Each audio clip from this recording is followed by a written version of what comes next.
வந்திருக்கக்கூடிய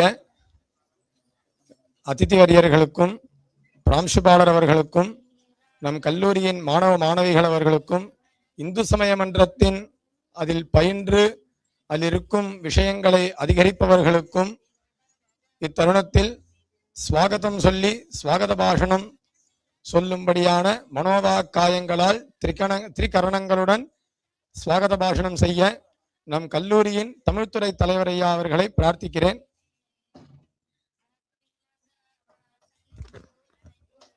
எல்லாம் வல்ல குருவருளையும் திருவருளையும் மனம் மொழி மெய்களால் வணங்கி ஸ்ரீ காஞ்சி காமகோடி பீடத்தின் பல்வேறு சேவா அமைப்புகளுள் ஒன்றாக விளங்கக்கூடிய ஸ்ரீ சங்கரா கலை மற்றும் அறிவியல் கல்லூரி முன்னெடுத்து நடத்தக்கூடிய இன்றைய மகோற்சவத்தில் ஒரு பகுதியாக ஸ்ரீ பூஜ்ய ஸ்ரீ ஜெயேந்திர சரஸ்வதி சங்கராச்சாரிய சுவாமிகளுடைய ஜெயந்தி மகோற்சவத்தின் ஒரு பகுதியாக நடைபெறுகின்ற பாரதிய சாஸ்திர சாகரம் என்று சொல்லக்கூடிய இந்த அற்புதமான தேசிய கருத்தரங்கத்தின் இந்த தொடக்க நிகழ்விற்கு வருகை தந்திருக்கக்கூடிய அத்தனை பேர்களையும் வரவேற்று மகிழ்கிறோம். இந்த அற்புதமான நிகழ்ச்சியை ஏற்பாடு செய்வது குறித்து முதல்வரையா அவர்களோடு உரையாடிய போது பல்வேறு ஆலோசனைகளை சொல்லி இந்த அற்புதமான நிகழ்ச்சியை ஒருங்கிணைப்பதற்கு பெரிய வழிகாட்டுதல்களை தந்து இதற்கு ஒரு அச்சாணியாக விளங்கியவர்கள் நமது முதல்வர் பெருமானவர்கள். அவருடைய ஆலோசனையினால் பல்வேறு நிகழ்வுகள் நம் கல்லூரியில் நடைபெற்றுக் கொண்டிருக்கின்றன. அவற்றில் இரண்டின் சங்கமமாக இந்த நிகழ்ச்சி நடைபெறுகிறது. ஒன்று தமிழ்துறை, சமஸ்கிருத துறை இரண்டும் இணைந்து நடத்துகிறது. நமது தமிழ்துறையிலே 2ஆம் ஆண்டு மாணவர்களுக்கு தமிழும் சமஸ்கிருதமும் என்ற ஒரு பாடம் இருக்கிறது.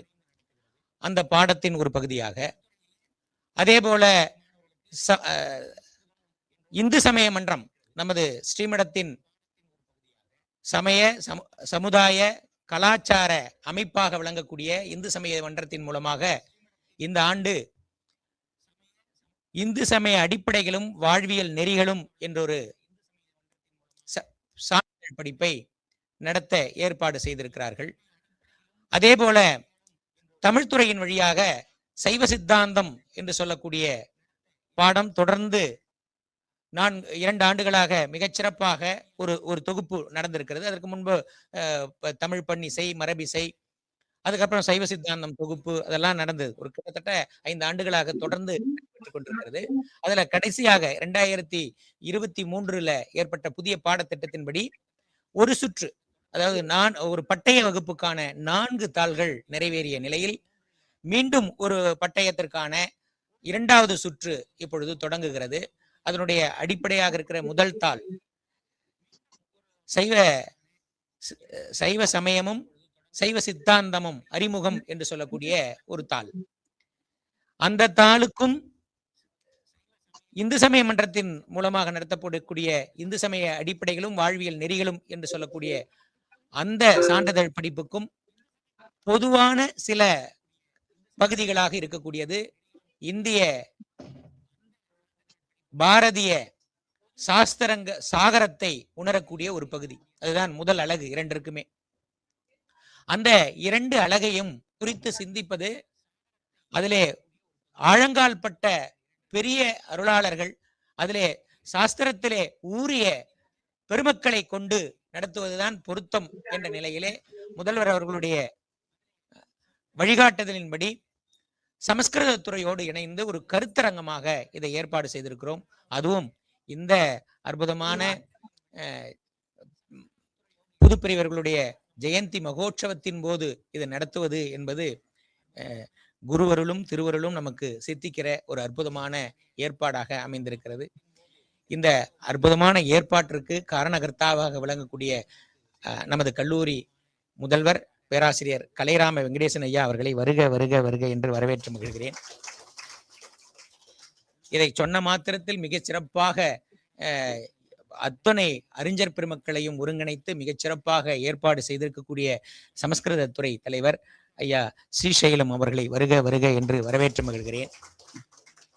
சமஸ்கிருதத்துறை பேராசிரியர்கள், தமிழ்துறை பேராசிரியர்கள், இதற்கு ஒத்துழைப்பு நல்கி கொண்டிருக்கக்கூடிய அனைத்து பேராசிரியர் பெருமக்களையும் வருக வருக என்று வரவேற்று மகிழ்கிறேன். இந்த நிகழ்ச்சியிலே இணைய வழியாகவும் நேரடியாகவும் வந்து கலந்து கொண்டு நமக்கு பேருரைகளை ஆற்ற இருக்கக்கூடிய அத்தனை பெருமக்களையும் அறிஞர்களையும் வருக வருக வருக என்று வரவேற்று மகிழ்கிறேன். இந்த நிகழ்வை இணைய வழியாகவும் நம் வெளிநாடுகளில் இருக்கக்கூடிய பல்வேறு ஊர்களில் இருக்கக்கூடிய பல்வேறு மாவட்டங்களில் இருக்கக்கூடிய மாநிலங்களில் இருக்கக்கூடிய பல்வேறு மாணவர்கள், இந்த படிப்புகளில் சேர்ந்து படிக்கக்கூடிய மாணவர்கள் இதை கண்ணுறுகிறார்கள், கண்ணுறுவார்கள். அவர்களுக்கும் இந்த நேரத்தில் நமது வரவேற்பையும் நன்றியையும் பதிவு செய்து மகிழ்கிறோம். அதேபோல இந்த ஏற்பாட்டை ஒரு இணைய வழியாக கொண்டு செலுத்துவதற்கு நம் கல்லூரியின் ஒரு தூண்களுள் ஒன்றாக விளங்கக்கூடிய சுருதி சமுதாய வானொலி நிலையத்தின் அங்கத்தினர் அனைவரையும் வருக வருக என்று வரவேற்று மகிழ்கிறேன். இந்த அற்புதமான ஒரு ஏற்பாடு நமது இந்திய கலாச்சார அறிவியல் சார்ந்த அத்துணை புலங்களின் வளர்ச்சிக்கும் அடிநாதமாக விளங்கக்கூடிய சாஸ்திரங்களை அறிந்து கொள்வது என்பது இந்திய ஞானத்தின் தொடக்கத்தை உணர்வது என்பது ஒரு மிக முக்கியமானது.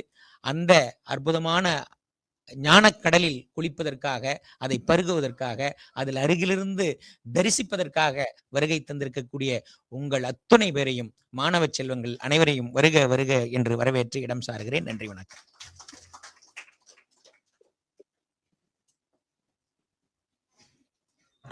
மகான் தன்யவாதா. ஸ்வாகதம் கூறிய தமிழ்துறை தலைவர் ஐயா அவர்களுக்கு ஸ்வாகதம் சுஸ்வாகதம் என்று பிரார்த்தித்துக் கொண்டு, அடுத்தபடியாக இந்த மகோத்சவத்தின் நம் கல்லூரி முதல்வர் ஐயா அவர்களை பிரார்த்திக்கிறேன். அத்தியட்ச பாஷணம் பண்ணும்படி அவரை பிரார்த்தித்து அனுகிரகிக்க வேண்டும் என்று பிரார்த்திக்கிறோம்.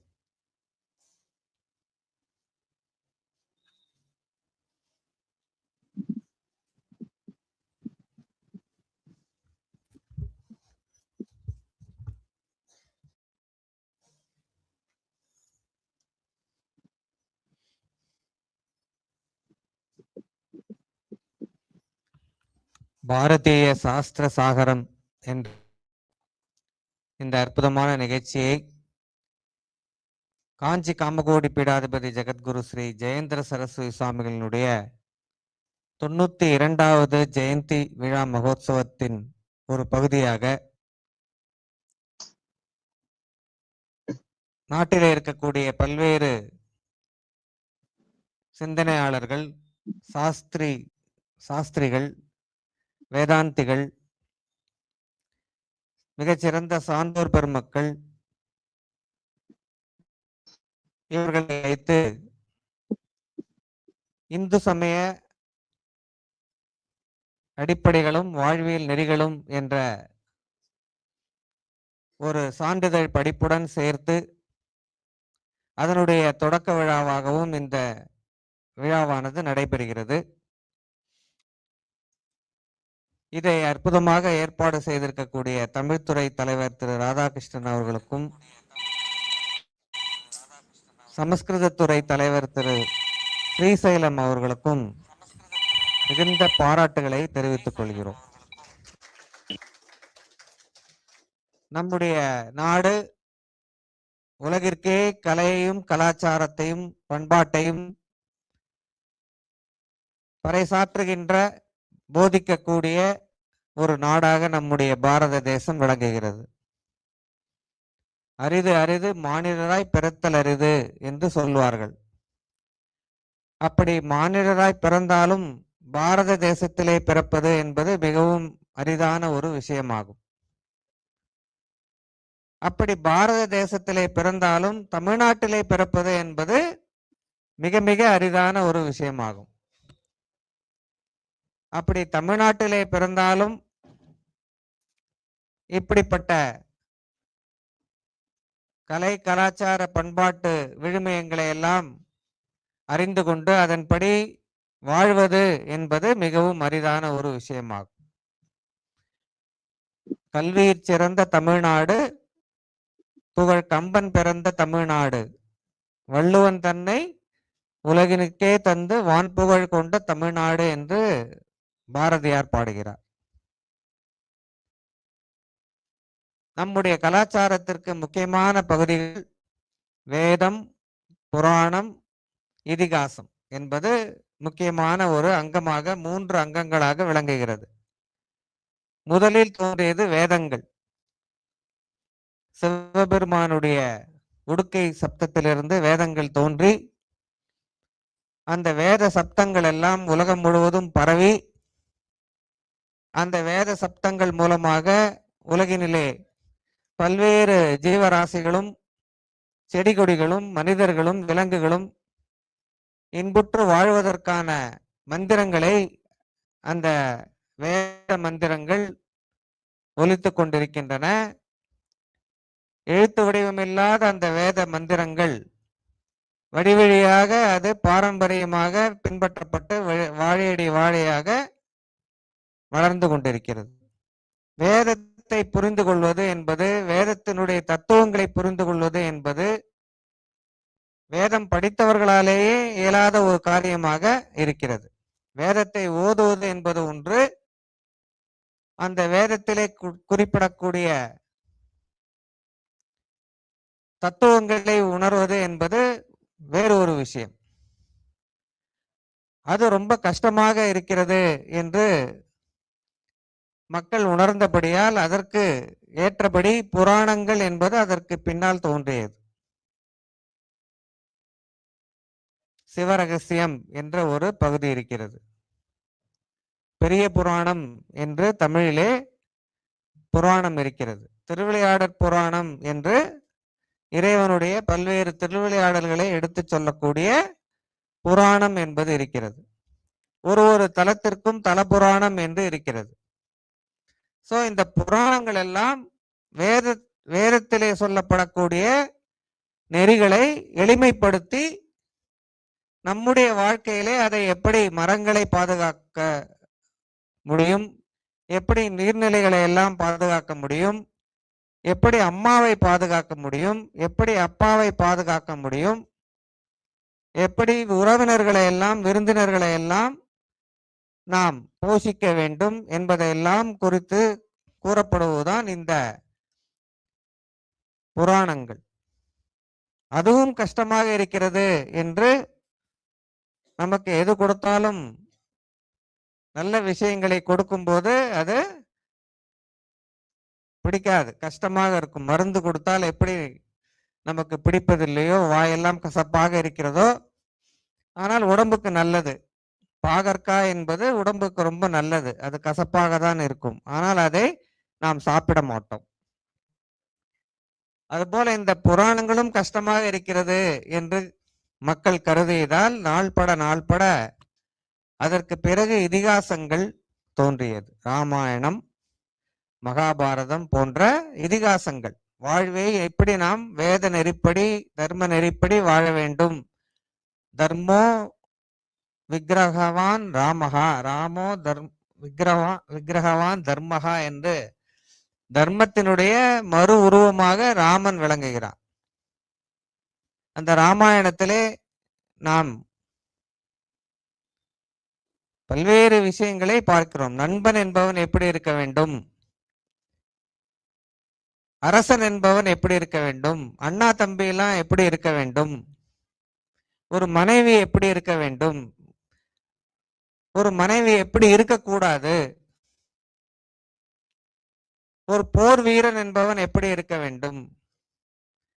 சாஸ்திரங்களை படித்திருந்தாலும் ராவணன் போன்ற கதாபாத்திரங்கள் தர்ம நெறியிலே இல்லாமல் புலனொடுக்கத்தை மீறி செயல்படக்கூடிய ஒரு மன்னனாக இருந்ததால் அவனுடைய அழிவு எப்படி இருந்தது என்பதையெல்லாம் எடுத்து சொல்லக்கூடிய ஒரு காவியமாக, இதிகாசமாக ராமாயணம் விளங்கியது. எதிர்மறையாக சொல்லக்கூடிய இதிகாசமாக மகாபாரதங்கள் விளங்கியது. தர்ம நெறிகளை எதிர்மறையாக சொல்வது மகாபாரதம், நேர்மறையாக சொல்வது ராமாயணம். இப்படிப்பட்ட புராணங்கள், இதிகாசங்கள், முதலிலே தோன்றிய வேதங்கள், இவைதான் நம்முடைய வாழ்க்கையினுடைய அடிப்படையாக விளங்கி வருகிறது. வித்யாததாதி வினயம் என்கிற ஸ்லோக பிரகாரம் ஸ்லோகத்தை கண்டு இவருக்கு அந்த திருநாமம் ஏற்பட்டதா, இவரை பார்த்து அந்த ஸ்லோகம் ஏற்பட்டதா என்று பிரமிக்கும்படியாக விளங்குகிறது. இவருடைய பார்வையும் சமதிருஷ்டியும் நமக்கு இவருடைய காருண்யத்தை எடுத்து காண்பிக்கிறது. இவருடைய திருஷ்டி எப்படி இருக்கும் என்றால் ஒரு ஆராய்ச்சி நோக்கத்துடைய இருக்கும். எதை பார்த்தாலும் ரசிக்கும் தன்மையாகவும், வேதாந்த தேசிகன் போன்ற மகான்கள், ஆளவந்தார் போன்ற மகான்கள் தன்னை அகமஸ்மி அபராத சக்கரவர்த்தி, தன்னை நைச்சானுசந்தானம் செய்து கொண்டு பாடினார்கள் அவருடைய கிரந்தங்களை. அதே போன்று இந்த சுவாமியும் தன்னை ஒரு நைச்சானுசந்தானத்தோட பாவித்து கொண்டு பலவிதமான சாஸ்திர விஷயங்களை சுலபமாக நமக்காக எடுத்து சொல்ல எழுந்தருளி இருக்கிறார். அந்த சுவாமியுடைய திருவடி வாரத்தில் பிரார்த்திக்கிறோம். இப்பொழுது வேதத்தை பற்றிய ஞானங்களை அடியவங்களுக்கு அனுகிரகிக்கும்படி இந்த பிரதம சத்திரத்தை ஏற்று நம்மை அனுகிரகிக்கும்படி பிரார்த்திக்கிறோம். மாணவர் வித்யாததாதி வினயம் என்கிற ஸ்லோக பிரகாரம் ஸ்லோகத்தை கண்டு இவருக்கு அந்த திருநாமம் ஏற்பட்டதா, இவரை பார்த்து அந்த ஸ்லோகம் ஏற்பட்டதா என்று பிரமிக்கும்படியாக விளங்குகிறது. இவருடைய பார்வையும் சமதிருஷ்டியும் நமக்கு இவருடைய காருண்யத்தை எடுத்து காண்பிக்கிறது. இவருடைய திருஷ்டி எப்படி இருக்கும் என்றால் ஒரு ஆராய்ச்சி நோக்கத்துடைய இருக்கும். எதை பார்த்தாலும் ரசிக்கும் தன்மையாகவும், வேதாந்த தேசிகன் போன்ற மகான்கள், ஆளவந்தார் போன்ற மகான்கள் தன்னை அகமஸ்மி அபராத சக்கரவர்த்தி, தன்னை நைச்சானுசந்தானம் செய்து கொண்டு பாடினார்கள் அவருடைய கிரந்தங்களை.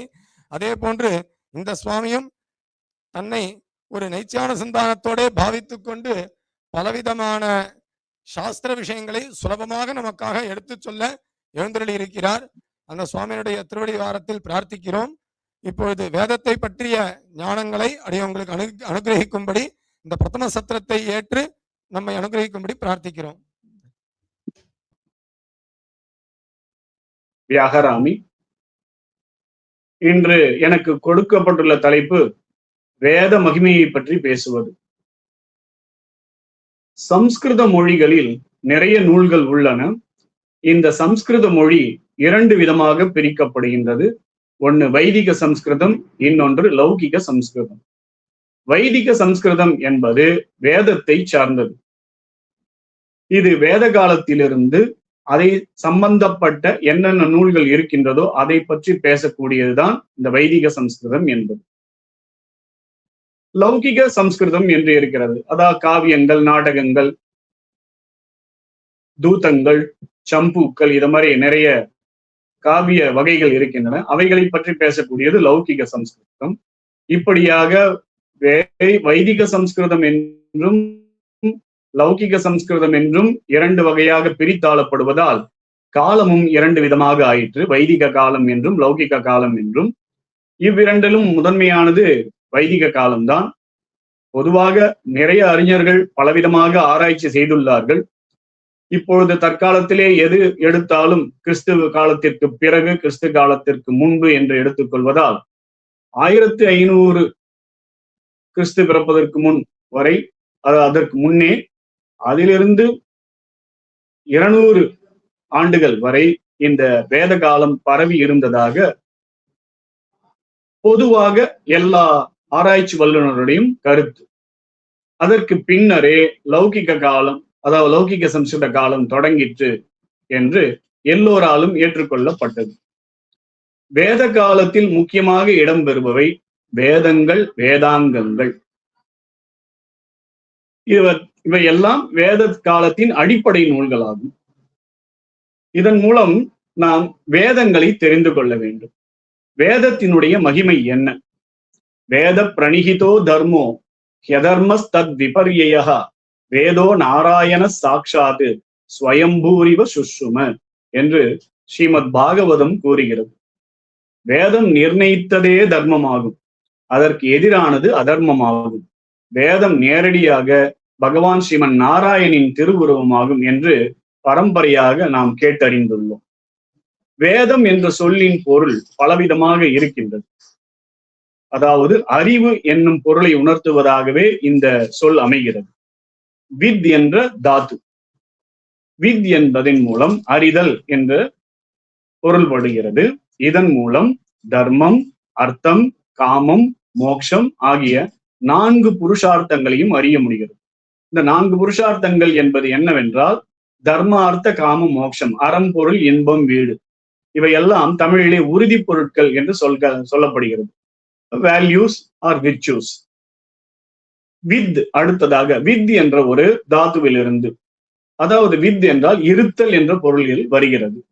வேதம் என்பது என்றும் நிலைத்திருக்கும், அதாவது அதனுடைய எட்டர்னிட்டி, அதாவது நிலைத்தன்மையை கூறுகிறது. அடுத்தது வித் என்பது ஆலோசனை, ஆராய்தல் என்ற பொருள்படும்படி இருக்கிறது. அதன்படி இந்த உலக படைப்பு, அதன் நடைமுறை, அதன் ஒழுங்கு ஆகியவற்றை ஆராய்ந்து உணர்த்துவது வேதமாகும். அடுத்ததாக வித் என்பதால் விந்ததே, அதாவது விதத்தே, பெறப்படுகிறது என்ற பொருள்களில் வருகிறது. மனிதன் தர்மம் முதலான 4 புருஷார்த்தங்களையும் அடைவதற்கான வழியை வேதம் உணர்த்துவதால் அதிலிருந்து நாம் இந்த அறிவை பெற்றுக்கொள்கிறோம். வித் வேத்யதே இது வித், அறிவித்தல் என்ற பொருள். இதன்படி முந்தைய காலங்களில், அதாவது முன் கல்பங்களில், இப்பொழுது கலியுகம் நடக்கிறது, அதற்கு முன்னாடியிலிருந்தே வேதம் இருக்கின்றது. நடைபெற்ற உலக படைப்பு, உயிரினங்களின் கர்மாக்கள், அவற்றின் பெயர்கள், அவற்றினுடைய வரலாறுகள், அவைகள் எங்கெங்கே வாழத்தக்கவை, எந்தெந்த இடங்கள் வாழத்தக்கவை என்பது அனைத்தையும் மனிதர்களுக்கு அறிவிக்கக்கூடியது இந்த வேதமாகும். இவ்வாறாக இந்த 5 தாத்துக்களின், அதான் வேதி என்ற தாத்து தான் 5 பொருள்படும்படியாக, எப்படி என்றால் அறியப்படுகிறது, அறிவிக்கிறது, ஆராயப்படுகிறது, பெறப்படுகிறது, அப்புறம் ஆராய்ச்சி செய்யப்படுகிறது, அறிவிக்கிறது, அத பெறப்படுகிறது. இப்படியாக பலவிதமான அர்த்தங்களில் சொல்லப்பட்டு இருக்கிறது. வேதம் என்பது கேட்டு அறியப்படுவதால் இதுக்கு ஸ்ருதி என்று ஒரு பெயர் உண்டு. காதாலேயே கேட்டு கொள்கிறோம், அதனாலேயே ஸ்ருதி என்று பெயர். ஸ்ருதி, ஸ்ருதையா. அடுத்ததாக பரம்பரையாக ஓதப்பட்டு வருவதால் இதற்கு ஆம்நாயம் என்று ஒரு பொருளும். வேதம், ஸ்ருதி, ஆம்நாயம். அடுத்தது ஆகமம். ஆச்சாரியர் மரபாக வந்ததால் நாம் தினந்தோறும் வாழ்க்கையில் நாம் என்னென்ன செய்ய வேண்டும், பூஜைகளுக்கு உண்டான விதிமுறைகள் என்ன, கோயில் ஒழுகு என்ன, வீட்டில் எப்படி ஒழுகுவது, இதை போன்ற எல்லா விஷயங்களையும் சொல்லுவதால், அந்த மரபாக வருவதால் இதற்கு ஆகமம் என்றும் பெயர் உள்ளது. இப்படியாக மனிதரால் இயற்றப்படாததால், எல்லா நூல்களும் மனிதரால் இயற்றப்பட்டது. இது இயற்றப்படாததால் அபௌருஷேயம். அபௌருஷேயம் என்றனா எந்த ஒரு மனிதனாலேயும் இயற்றப்படாது. புருஷன் அப்படி என்றால் மனிதன். பௌருஷேயம் அப்படின்னா இதம், பௌருஷம் அதிகரித்தே இதம் பவதி இது பௌருஷேயம். ந பௌருஷேயம் அப்படின்னாலே அப்பௌருஷேயம். ஏன்னா எந்த ஒரு நூல்களும் மனிதரால் இயற்றப்பட்டது. ஆனால் இந்த வேதமோ மனிதரால் எழுதப்படாதது. ஆனால் தான் இதற்கு எழுதா கிளவி என்று பெயர். இந்த வேதத்தை நாம் தெரிந்து கொள்ள முதல் அதை சார்ந்த நிறைய விஷயங்கள் இருக்கின்றன. வேதத்தை பற்றி பழமொழிகள் என்ன இருக்கு? சம்ஸ்கிருதத்திலே பார்த்தோம்னா வேதோ கிலோ தர்ம மூலம், அனைத்து தர்மங்களுக்கும் வேதமே மூலமாக திகழ்கிறது. எஸ்ய நிஸ்வசிதம் வேதாகா. வேதங்கள் என்றால் என்ன என்றால், எஸ்ய அப்படின்னா தஸ்ய பரபிரம்மணஹா, பரபிரம்மாவினுடைய, அதாவது எல்லோருக்கும் மூலப்பொருளாய் விளங்குகின்ற அந்த பரம்பொருள் எவனோ அவனுடைய மூச்சு போன்றவை. ஆனால் பகவான் அந்த உயர்ந்த பரம்பொருள், அந்த பரம்பொருளின் மூச்சு காற்றாக விளங்கக்கூடியதான் இந்த வேதம். அடுத்ததாக வேதோ நாராயண சாக்ஷாத். அந்த பரம்பொருள் யாரு அப்படின்னாக்கா பகவான் ஸ்ரீமன் நாராயணனே, விஷ்ணுவே என்று சிலருடைய கூற்று, எல்லோரும் ஏற்றுக்கொள்ளக்கூடிய கூற்று. வேதமே ஸ்ரீமன் நாராயணனின் நேரடி வடிவமாகும். நாராயணா சாக்ஷாத். புலன்களாலும் அனுமானத்தாலும் அறிய முடியாத உண்மைகளையே வேதம் அறிவிக்கிறது. அதனாலேயே அதற்கு வேதம் என்ற பெயர் ஏற்பட்டது என்ற செய்தியை பிரத்யக்ஷேன அனுமித்யாவா எஸ்து உபாயோ ந புத்தியதே ஏவம் விதந்தி வேதேன தஸ்மாத் வேதஸ்ய வேததா என்ற ஒரு ஸ்லோகம் இந்த வேத மகிமையை நிலைநாட்டுகிறது. தேவபித்ரு மனுஷ்யானாம் வேதா சக்ஷு சனாதனஹா. தேவர்கள் என்ன, பித்ருக்கள் என்ன மற்றும் மனிதர்கள் இவர்கள் அனைவருக்கும் வேதமே நித்தியமான கண்ணாகும். அதாவது நாம் பார்க்கின்ற இந்த கண் மட்டுமில்லை, அகக்கண்ணாகவும் இருக்கின்றது. மந்திர பிராமணையோர் வேத நாமதேயம். வேதத்துக்கு இன்னொரு பெயரும் இருக்கிறது, பிராமணம், வேதம். அது வேற எதுவும் இல்லை, அதனுடைய பகுப்பு, உள்ளுக்குள்ளே இருக்கின்ற ஒரு தொகுப்பு. அடுத்ததாக அனந்தாவை வேதாக, வேதங்கள் எல்லையற்றவை. இதிலிருந்துதான் வந்தது ஒரு பழமொழி, அதாவது கற்றது கையளவு, கல்லாலது உலகளவு அப்படின்னு. இந்த ஒரு பழமொழியும் இந்த அனந்தாவை வேதாக என்ற சொற்றொடரிலிருந்து தெரிந்து கொள்ளலாம். அனாதி நிதனாக வேதாக, இந்த வேதங்களுக்கு ஆரம்பமும் இல்லை, முடிவும் இல்லை. அவை எப்பொழுதும் நித்தியமானவை. ஆதோ வேதமயி திவ்யா யத சர்வா பிரவருத்தையா, இந்த உலகில் உள்ள அனைத்து செயல்களுக்கும் ஆதாரமாக திகழ்வது வேதமே. சரி, பொதுவாக இந்த வேதங்கள் எத்தனை வகைப்படும்? உண்மையாக சொல்ல போனால் வேதம் என்றால் ஒன்றே ஒன்றுதான். அப்புறம் பிற்காலத்தில் அதற்கு திரையி என்ற பெயர் ஏற்பட்டது. ஏனென்றால் ரிக் தான் முதலில் ஏற்பட்டது. அந்த ரிக்கினுடைய மந்திரங்களே தான் யஜுராகவும் சாமமாகவும் பிற்காலத்தில் அதர்வணமாகவும் மாறியது.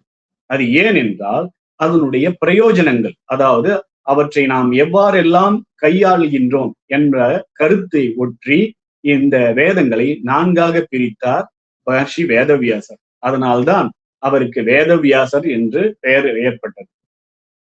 அதற்கு முன்னால் ரிக் என்றும், ரிக்வேதம் தான், வேதம் என்றால் ஒன்றுதான், ரிக் என்றால் வாக்கியங்கள். அந்த வாக்கியங்கள் அதாவது காவிய நதையில், அதாவது சந்தஸ் விருத்தங்களில் அமைந்திருக்கு. அதை யஜுர் என்றும் சாமம் என்றும் பிரித்ததினால் அது திரையி என்று போற்றப்படுகிறது. பிற்காலத்தில் அதர்வண வேதம் என்று இணைக்கப்பட்டதால் அதற்கு 4 வேதங்களாக அமைந்துள்ளது. ஆக பொதுவாக முதலில் வேதம் ஒன்றுதான், பின்பு 3ஆக பிரிந்தது, பின்பு 4ஆக பிரிந்தது. வேதத்தின் பரப்பு, அதாவது அதனுடைய எல்லை எப்படி இருக்கிறது அப்படின்னா, அது சொல்லக்கூடியது இந்த விஷயங்கள் தான். சாதுர்வர்ணியம் அப்படின்னாலே சதுர்வர்ணம், அதாவது பிராமண, க்ஷத்ரிய, வைஷ்ய, சூத்ர என்கின்ற அந்த வர்ணங்கள். ஏன்னா சாதுர்வர்ணியம் மயா சிருஷ்டம் குணகர்ம விபாகஷா, இது பிறத்தலை கொண்டு அல்ல, அவரவருடைய வாழ்க்கை முறைகளை, அவரவருடைய தொழில் முறைகளை கொண்டு ஏற்பட்டது. அடுத்தது உலகங்கள், இந்த பூலோகம், சொர்க்கலோகம், அடுத்தது நரகலோகம் என்றும், அல்லது இல்லை என்றால் பூலோகம், சொர்க்கலோகம், பாதாள லோகம் இப்படி என்றும் எடுத்துக்கொள்கிறார். 4 ஆசிரமங்கள். ஆசிரமங்கள்னால் ஒரு மனிதனாக பிறந்தால் அவன் இறப்பதற்கு வரையில் அவன் எப்படி இருக்க வேண்டும்? பிரம்மச்சரியம், கார்ஹஸ்தியம், வானப்பிரஸ்தம், சந்நியாசம், இந்த 4 விதமான அவனுடைய வழிமுறைகள். கடந்த காலம், நிகழ்ந்த காலம், நிகழ்கின்ற காலம், எதிர்காலம், இவை எல்லாவற்றையுமே வேதத்திலிருந்தே நாம் அறிந்து கொள்கிறோம். மேலும் மகா பிரளயம் என்று சொல்கின்றோம். இப்பொழுது சுனாமி வந்தது அல்லவா, அந்த சமயத்தில் சிலது அழிந்துவிடும். இது போல ஒரே நாளில் பல சுனாமி எழுந்தால் அதுதான் யுகம் அழிவு, கடைசி யுகம் அழிந்து விடுகிறது. அதுதான் பிரளய காலம். ஏன்னா இந்த நீர் பரப்பு அதிகமாகி நிலத்தை உட்கொள்வதேதான் பிரளயம். அந்த சமயத்தில் இந்த உலகத்தில் எல்லாமே அழிந்துவிடும். அப்பொழுது மறுபடியும் என்ன ஆகுனாக்கா பிரதிசர்க்கம். ஒரு கிரியேஷன் ஆச்சுன்னா மறுபடியும் ரீகிரியேஷன் உண்டு. சர்க்கஸ்ச பிரதிசர்க்கஸ்ச வம்சோ மன்வந்தராணிச்ச அப்படின்னு என்று பெரியவர்கள் சொல்வார்கள். ஆனால் ஒரு உலகம் அழிந்து விட்டது என்றால் மறுபடியும் அழியும், மறுபடியும் வரும், அந்த உலகம் மறுபடியும் அழியும். இது ஒரு சக்கரம் போல, அதனால மாற்றி மாற்றி வரக்கூடியது. மகா பிரளய காலத்திலும் இந்த வேதங்கள் அழிவதில்லை. அது நுண்ணிய வடிவில் பரமாத்மாவிடத்தில் நிலைத்திருக்கின்றது. ஏன்னா இது என்ன வேதம் அப்படின்னாக்கா, பகவானாலையும் சொல்லப்படாது. பகவான் சொன்னது, ஆனா பகவானாலையும் எழுதப்படாது. இது வித்தியாசமானது. வேதாந்த தேசிகன் சொல்வார், கமப்பியாத்யம் குரும் வந்தே கமலா கிரகமேதினம் பிரபக்தா சந்தசாம் பக்தா பஞ்சராத்திரஸ்ய யஸ்வயம். வேதத்தை சொன்னவர், பகன்றவர் பகவான். சந்தசாம் பக்தா. சந்தஸ்னா வேதம். வேதத்துக்கு நிறைய பெயர்கள் இருக்கிறது. எப்படி நாம ஏதோ பார்த்தோம் இல்லையா, ஆம்நாயம், ஆகமம், ஸ்ருதின்ற மாதிரி சில பெயர்கள் இருக்கு. சந்தஸ், பிரம்ம, ஸ்ரீ. ஸ்ரீனாலே வேதம் தான். பிரம்மன்னா வேதம் தான். பிரம்ம அதீத்தே இதி பிராமணா. அதனால ஒரு தொழில்முறை பெயர் தான். இப்படியாக இந்த வேதம் பகவானாலேயே சொல்லப்படுகிறது. அதற்கு அனுகுணமாக அவரால் ஏற்படுத்தப்பட்டது. பஞ்சா பிரவக்தா சந்தசாம் பக்தா பஞ்சராத்திரஸ்ய யஸ்வயம். அந்த வார்த்தையை கவனிக்க வேண்டும். ஸ்வயம் பக்தா பஞ்சராத்திரஸ்ய. ஆனா வேதஸ்ய ஸ்வயம் வக்தா கிடையாது. வேதத்தை சொன்னான், பாஞ்சராத்திரத்தை தானாக சொன்னான். அப்படின்னா தானாகவே உருவாக்கினான். இப்படியெல்லாம் இந்த வேதத்தை நாம் அறிவதால் என்ன பயன் அப்படின்ற, இஷ்டமான நன்மைகளை அடையவும், நமக்கு விருப்பமான நன்மைகளை அடையவும், தீமைகளை நீக்கவும், அலௌகிகமான வழிமுறைகளை எடுத்துரைக்கும் நூலே வேதம். அலௌகிகமானது அப்படின்னா வைதிகமானதுன்னு அர்த்தம். ந லௌகிகம் அலௌகிகம். அதாவது இந்த உலகு சார்ந்த விஷயங்கள் அல்லாமல் மனம் சார்ந்த, ஞானம் சார்ந்த விஷயங்களை போதிக்கக்கூடியது வேதம். அப்படியே ஆயினும் உடல் சார்ந்த, உலகம் சார்ந்த விஷயமும் அதில் இருக்கு. அதான் எல்லாவற்றையும் சொல்லக்கூடியது வேதம். தர்ம, அர்த்த, காமம், மோட்சம் என்கின்ற 4 புருஷார்த்தங்கள் ஏற்கனவே சொல்லப்பட்டது. இதனுடைய சிறப்புகளை நமக்கு அழகாக எடுத்து கொடுப்பதுதான் இந்த வேதத்தினுடைய ஆதாரமாகவும் பொக்கிஷமாகவும் இருக்கின்றது. இந்த வேதத்தில் 4 வேதம் என்று பார்த்தோம். வேதம் 4ஆக பிரிக்கப்படுகிறது. ரிக்வேதம், யஜுர்வேதம், சாமவேதம், அதர்வண வேதம் என்று. ரிக்வேதம் முதலில் வந்தது. ரிச் ஸ்துதௌ என்கின்ற தாத்துவிலிருந்து இந்த சொல் உருவாகியுள்ளது. தெய்வங்களை புகழ்ந்து பாடுவதால், என ஸ்துதௌன்ற அர்த்தத்தில் புகழ்ந்து பாடுவதால் ரிக்வேதம் என்று இதற்கு பொருள் வந்தது. இதனுடைய அமைப்பு எப்படி இருக்கின்றால், காத்யாயனி ஸ்ரௌத சூத்திரத்தின் அடிப்படையில் ரிக்வேதம் பின்வருமாறு அமைந்துள்ளது என்று பெரியோர்கள் ஒரு கணக்கு கொடுத்திருக்கிறார்கள். ரிக்வேதத்தினுடைய ஸ்ரௌத சூத்திரம் காத்யாயனி ஸ்ரௌத சூத்திரம். அதன்படி 64 அதிகாரங்கள், 8 அஷ்டகங்கள், 10 மண்டலங்கள், 2006 வகுப்புகள், 1000 சூக்தங்கள், 84 அணுவாகங்கள், 10,440 மந்திரங்கள் என்று இந்த நூலை வெளியிட்டார் கௌடபாதர். ஸ்ரீ வித்யாதர கௌடபாதர் என்பவர் இந்த நூலை வெளியிட்ட போது இந்த கணக்குகளை அவர் நமக்கு சொல்கிறார். பிற்காலத்தில் இந்த ரிக்வேதங்கள் 10 மண்டலங்களாக சூக்தங்களின் எண்ணிக்கையையும் சேர்த்து சொன்னார்கள். ஒவ்வொரு மண்டலங்களுக்கும் இத்தனை சூக்தங்கள் இருக்கின்றது என்று சொன்னார்கள். முதல் மண்டலத்தில் 191 சூக்தங்களும், 2வது மண்டலத்தில் 43 சூக்தங்களும் என்று ஒரு பட்டியலிடுகிறார். இப்படியாக மொத்தம் 1017 சூத்திரங்கள் தற்போது காணப்படுகின்றது. இந்த ரிக்வேதத்தை பரம்பரையா, ஏனென்றால் வியாசர் இதை வகுத்தார் அல்லவா 4ஆக. ஆனால் முதல் தான் ஆராய்ந்த பகுத்த இந்த ரிக்வேதத்தை இந்த வியாச மகர்ஷி தன்னுடைய சிஷ்யரான முதல் சிஷ்யர் பைல ரிஷிக்கு இதை போதிக்கிறார். இதனுடைய சாக்கைகள் 5 சாக்கைகள் இருக்கின்றன. ரிக்வேதத்திற்கு ஒவ்வொரு வேதத்திற்கும் சில தொகுதிகள், சிலது அங்கங்கள் இருக்கின்றன. அதாவது ஷடங்கம், அந்த அங்கம் இல்ல, பிராமணம், மந்திரம், இத மாதிரி சில பிரிவுகள், உட்பிரிவுகள் இருக்கின்றன. சாக்கல சாக்கா, பாஷ்கல சாக்கா, ஆஸ்வலாயன சாக்கா, மாண்டூகாயன சாக்கா, சாங்காயன சாக்கா. இதிலே இப்பொழுதும் கேள்விப்பட்டிருக்கலாம், ரொம்பவும் பிரசித்தமானது ஆஸ்வலாயன கிரகிய சூத்திரம். ஆஸ்வலாயன சாக்கா நிறைய காணப்படுகிறது. ரிக்வேதத்தின் முதல் மந்திரமே அக்னிமீலே புரோஹிதம் யஜ்ஞஸ்ய தேவம் ரித்விஜம் ஓதாரம் ரத்னதாதமம். யாகத்தின் முன்னோடியாகவும் தேவர்களுக்கான யாகத்தை நடத்தி வைக்கின்ற ரித்விக்காகவும் யாகத்தில் ஹோதாவாக விளம்புவராகவும் எல்லா செல்வங்களையும் அருள்கின்றவராகவும் உள்ள அக்னி தேவனை நான் போற்றுகின்றேன் என்பதுதான் இந்த மந்திரத்தினுடைய அர்த்தம். இந்த மந்திரத்தில், ரிக்வேத மந்திரத்தில் இறுதி மந்திரம் என்பது ஒன்று இருக்கிறது. அதில் பல வேறுபாடு காணப்படுகிறது. சாகல சாகியின் கருத்துப்படி சமானீவ ஆகூதிகி என்பதாகும். பாஷ்கல சாகியின் கருத்துப்படி தச்சையோர் ஆவரணிமகே என்பதாகும். இதனால் ரிக்வேதத்தின் மந்திர சாகை குறித்து நிறைய வேறுபாடுகள் இருக்கின்றது. ரிக்வேதத்தில் நிறைய இலக்கிய சிறப்புகள் இருக்கின்றது. ஏன்னா வேதோகிலோ மூலம், தர்மசிய மூலம் மாத்திரம் இல்லை, எல்லாத்துக்குமே மூலம் எங்கேருந்து வந்தது அப்படின்னா வேதத்திலிருந்து தான் வந்தது. காவியங்கள் என்ன, நாடகங்கள் என்ன, உரையாடல்கள் என்ன, கதையாடல் என்ன, என்னென்ன காவியங்களில் நாம் பலவிதமான வகைகளை பார்க்கின்றோமோ அதற்கெல்லாம் ஆதாரமாக திகழ்வது வேதங்கள், அதுலேயும் ரிக்வேதம். ஏனென்றால் இங்க சம்பாஷணம் அப்படின்னா இந்த சூக்தங்களே சில சம்பாஷணம் மாத்திரமா உரையாடல் ரூபமாக இருக்கும். ரிக்வேதத்தில் நிறைய அது மாதிரி உரையாடல் சூக்தங்களில் காணப்படுகிறது. புரூரவஸ் ஊர்வசி அவர்களுடைய உரையாடல், யமன் யமி சம்வாதம், சரமா பிராணிகள் சம்வாதம், இப்படியாக நிறைய கருத்துக்கள் உள்ளன. ரிக்வேதத்தில் புகழ்பெற்ற சூக்தங்கள் பார்த்தோமேனால் ஸ்ரீ சூக்தம், ராத்திரி சூக்தம், மேதா சூக்தம், சிவசங்கல்ப சூக்தம், சஞ்ஞான சூக்தம் முதலியன. இதற்கு ஒரு சிக்ஷா கிரந்தம், கல்வி நூல் உள்ளது.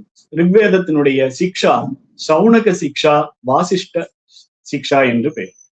ஏன்னா இதுக்கெல்லாம் 6 அங்கங்கள் உண்டு. வேதங்கள் பயில வேண்டும் என்றால், வேதத்தில் நல்ல தெளிவு பொருள் பட தெரிந்து கொள்ள வேண்டும் என்றால் அவருடைய அங்கங்களை நாம் தெரிந்து கொள்ள வேண்டும்.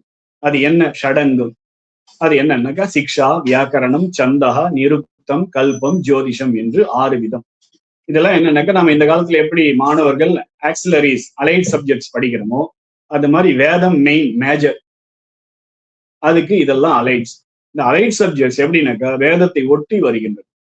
வேதம் சார்ந்த கருத்துக்களை இதை ஒட்டி வருகின்றன. இவைகளாம் அறிந்து கொண்டால்தான் வேதத்தின் விழுப்பொருளை நாம் ஒழுங்காக அறிய முடியும். ரிக்வேதத்தினுடைய உச்சரிப்பை பற்றி சொல்லக்கூடியதுதான் இந்த சௌனக சிக்ஷா, வாசிஷ்ட சிக்ஷா. அடுத்தது இலக்கணத்தை, வியாக்கரணத்தை தெரிந்து கொள்ள வேண்டும் என்றால் ரிக்வேத பிராதிசாக்கியம் என்கின்ற ஒன்று இருக்கின்றது. கல்பங்களில் ரிக்வேதத்தினுடைய கிரகிய சூத்திரங்கள் ஆசுலாயன கிரகிய சூத்திரம், சாங்காயன கிரகிய சூத்திரம். அதிலே தர்மசூத்திரம் ரிக்வேதத்திற்கு உண்டானது ஆசுலாயன தர்மசூத்திரம். இதனுடைய இலக்கிய மரபு என்றால் பிராமணம், ஆரண்யகம், சம்மிதை, உபனிஷத் எல்லாம். இதிலே ஐதரேயம் என்ற பெயரால் இவை அனைத்தும் அறியப்படுகின்றன. ஐதரேய பிராமணம், ஐதரேய ஆரண்யகம், ஐதரேய சம்மிதை, ஐதரேய உபனிஷத் என்று இதை நாம் ரிக்வேதத்தில் தெரிந்து கொள்ளலாம். ரிக்வேதத்திற்கு பல மரபுகள், பல வேதாந்த தொடர்புகள் எல்லாம் இருக்கின்றன. ஒவ்வொரு வேதத்திற்கும் உள்ளது போலவே இந்த ரிக்வேதத்திற்கும் எண்ணற்ற தொடர்புகள் உண்டு. அவைகளால் நாம் தெரிந்து கொள்ள வேண்டிய விஷயங்கள் பல இருக்கின்றன.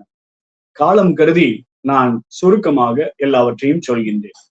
அடுத்ததாக நாம் பார்க்க போவது சாமவேதம். ரிக்வேதம், சாமவேதம், அடுத்தது யஜுர்வேதம். சாமம் என்பது என்ன என்றால் இசை மூலமாக பகவானை ஸ்தோத்திரம் செய்வது. அது பாடல் எழுதியது ரிக்வேதம்.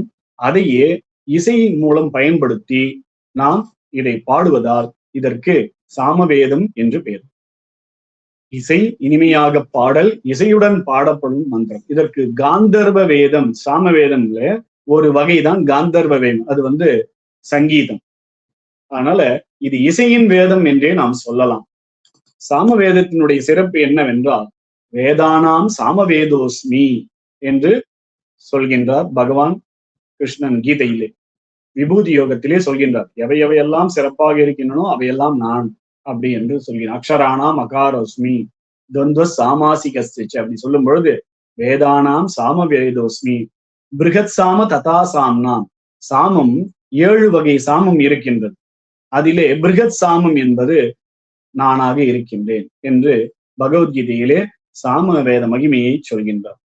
இது அமைப்பு எப்படி இருக்கின்றதா? 1875 மந்திரங்கள் உள்ளன. சாமவேதத்திற்கு உரியதாக கருதப்படும் மந்திரங்கள் ரொம்பவும் குறைவு. அவை பூர்வார்ச்சிகம், உத்தரார்ச்சிகம் என்று 2 வகைகளாக பிரிக்கப்படுகின்றன. பூர்வார்ச்சிகம் என்பது பல்வேறு தேவதைகளுக்குரிய மந்திரங்கள் தொகுக்கப்பட்டிருக்கிறது. பூர்வார்ச்சிகம். யாகங்களிலும் சோம யாகங்களிலும் பாடப்படுகின்ற சாமகானங்கள் இடம்பெற்றுள்ளதால் இதற்கு உத்தரார்ச்சிகம் என்று பெயர். ஆனால் இப்படியாக 2 வகை பகுதிகள் இருக்கின்றன. இதனுடைய சாக்கைகள், பல சாக்கைகள், 1000 சாக்கைகள் இருந்ததாக நூல்கள் சொல்கின்றன. ஆனால் தற்போது பரவலாக நம்மால் அறியப்படுகின்றது முக்கியமான சாக்கைகள் 3 தான். அவை கௌதம சாக்கா, கௌதம அல்ல கௌதம சாக்கா, ராணாயணீய சாக்கா, ஜெய்மினிய சாக்கா. இந்த சாமவேத பரம்பரை எப்படி வந்தது என்றால், சாமவேதத்தை வேதவியாசர் ஜெய்மினி மகர்ஷிக்கு, தன்னுடைய சிஷ்யருள் ஒருவரான ஜெய்மினி ரிஷிகள் உபதேசித்ததால் இது சாமவேத பாரம்பரை என்று சொல்லப்படுகிறது. இதனுடைய முக்கிய நோக்கம் என்னவென்றால், யாகங்களில் பாடப்படும் மந்திரங்களை இசையுடனும் குறிப்பிட்ட ஸ்வர நெருப்படி, அதாவது இந்த ஸ்வரம் சொல்ல வேண்டும், இப்படித்தான் பாட வேண்டும், இப்படித்தான் மெட்டமைக்க வேண்டும் என்கின்ற வழிமுறையை எடுத்துரைக்கக்கூடியதாகும்.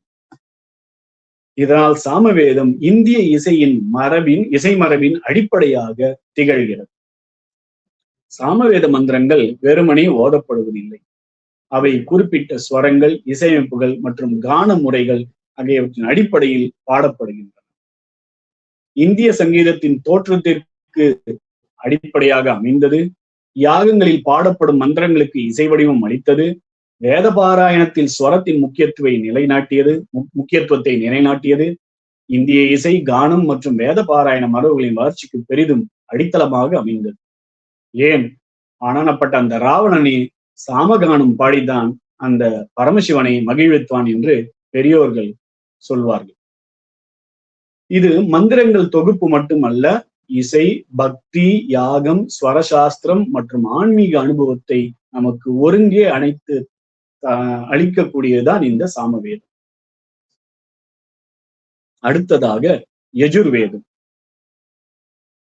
4 வேதங்களில் இந்த யஜுர்வேதம் என்பது யாகத்திற்காக, அதாவது பிராக்டிக்கல் நாலேஜ்னு சொல்லுவோம் இல்லையா, அதனால பயன்பாட்டு முறையில் வரக்கூடியது. ஏன்னா யஜதே, யஜனம், யாஜனம் இந்த 2 தொழில்களும் ஒருவனுக்கு முக்கியமானது. தானும் யாகம் செய்ய வேண்டும், மற்றவரை கொண்டும் யாகம் செய்விக்க வேண்டும். இப்படி யாக பற்றிய என்ன நெறிகள் இருக்கின்றனோ அதையெல்லாம் சொல்லக்கூடியதுதான் இந்த யஜுர்வேதம். யஜ் என்றால் யஜதே, அந்த ஒரு தாத்துவில் இருந்து யஜுஸ் என்ற சொல் உருவாகின்றது. யாகம் செய்தல், வழிபடுதல், அர்ப்பணித்தல். ஏன்னா யாகம்னா வெறும் யாகம் பண்றது மாத்திரம் இல்ல, பிரம்ம யாகம், பிரம்ம யஜ்ஞம்னு சொல்லுவோம். பிரம்ம யஜ்ஞம்னா என்ன, மந்திரம் சொல்றது. அதனால வழிபடுறது. பூஜைக்கும் யஜுர்வேதம்னு பேரு, யஜத்தேன்னு பேரு. அர்ப்பணிக்கிறதுக்கும் யஜத்தேன்னு பேரு, யாகம் செய்யறதுக்கும் யஜத்தேன்னு பேரு. ஏன்னா பல பொருள் படுகிறது ஒரு சொல். இப்படி யாகம் சம்பந்தமான சடங்குகளுடைய முறைகளை எடுத்து சொல்வதால் இது யஜுர்வேதம் என்று வழங்குகிறோம். ரிக்வேதம் பெரும்பாலும் செய்யுள் வடிவில் உள்ளது. யஜுர்வேதத்தில் பத்தியம், கத்தியம் 2ம் காணப்படுகிறது. அதாவது யஜுர்வேதத்தில் 2 விதமான, அதாவது செய்யுள் நடையிலும் பார்க்கலாம், கத்தியம் உரைநடை வடிவிலும் பார்க்கலாம். இதனால்தான் மற்ற வேதங்களை காட்டிலும் யஜுர்வேதத்திற்கு ஒரு தனித்துவம் உண்டு. யஜுர்வேதத்தினுடைய முக்கிய பிரிவுகள் 2 இருக்கின்றது. ஒன்று கிருஷ்ண யஜுர்வேதம், அடுத்தது சுக்ல யஜுர்வேதம். எல்லா வேதங்களும் மந்திரங்கள், பிராமணங்கள் எல்லாம் கலந்துதான் காணப்படுகின்றது. இதிலே கிருஷ்ண யஜுர்வேதம் என்பது கருப்பு என்று அழைக்கப்படுகிறது. அதாவது கருப்பான யஜுர்வேதம் என்றால் அதற்கு காரணம் இருக்கின்றது. அடுத்தது சுக்ல யஜுர்வேதம், இது வெளுப்பு, இது வெண்மையான பகுதி, வெள்ளை யஜுர்வேதம் என்று சொல்கிறார். அதற்கெல்லாம் காரணம் நிறைய இருக்கின்றது. கிருஷ்ண யஜுர்வேதத்தின் முக்கிய சாக்கைகளாக கருதப்படுவது தைத்திரிய சாக்கை, மைத்ராயணிய சாக்கை, காட்டக சாக்கை, கபிஷ்டல சாக்கை என்று சுக்ல யஜுர்வேதத்தின் முக்கிய அதாவது இவையெல்லாம் 4 சாகைகளும் கிருஷ்ண யஜுர்வேதத்தின் முக்கிய சாகைகள். சுக்ல யஜுர்வேதத்தின் சாக்கைகள் வந்து மாத்தியந்தின சாக்கா, கான்வக சாக்கா. இந்த 2 சாகை தான், கான்வ சாக்கா, மாத்தியந்தின சாக்கா. இந்த யஜுர்வேதத்தை எப்படி பரம்பரையாக வந்தது என்றால், வியாச மகரிஷி தன்னுடைய சிஷ்யரான வைசம்பாயனருக்கு, அதாவது பைல மகரிஷிக்கு ரிக்வேதத்தையும், ஜெய்மினி ரிஷிக்கு சாமவேதத்தையும், வைசம்பாயன ரிஷிக்கு யஜுர்வேதத்தையும் உபதேசித்தார். இப்படியாக யஜுர்வேதத்தின் பரம்பரை அறியப்படுகிறது. பின்னர் ஏற்பட்ட பல நிகழ்வுகள் காரணமாக யாக்ஞவல்கிய முனிவர் சூரிய பகவானிடமிருந்து சுக்ல வேதத்தை பெற்றதாக நமக்கு பெரியோர்கள் சொல்கிறார்கள். இந்த எப்படி அமைந்துள்ளது யஜுர்வேதம் என்றால், யாகங்களை நடத்தும் முறை, ஒவ்வொரு கர்மாவிலும் ஓதப்பட வேண்டிய மந்திரங்கள், யாகத்தின் பல்வேறு நிலைகள், புரோகிதர்களின் கடமைகள், வேள்வி சடங்குகளின் ஒழுங்கு ஆகியவை விரிவாக இந்த யஜுர்வேதத்தில் விளக்கப்பட்டுள்ளது. யஜுர்வேதத்தினுடைய முக்கியத்துவம் கர்ம காண்டம், ஏன்னா பிராக்டிகல் ஓரியன்ட் சொன்னோம் இல்லையா, அது என்னன்னாக்கா செய்முறையில் நாம் அந்த நிலையை உணர்ந்து கொள்வது. யாகம் சார்ந்த அந்த சடங்கு சார்ந்த பகுதி கர்ம காண்டம், அதையே முக்கிய ஆதாரமாக கொண்டுள்ளது. வேதங்களில் கூறப்பட்டுள்ள யாகங்கள் என்ன, வேள்விகள் என்ன, அதாவது சொல்வார்கள், சிறியதாக செய்தால் ஹோமம், பெரியதாக செய்தால் யாகம், இப்படி பலவிதமான அக்னி வழிபாடு.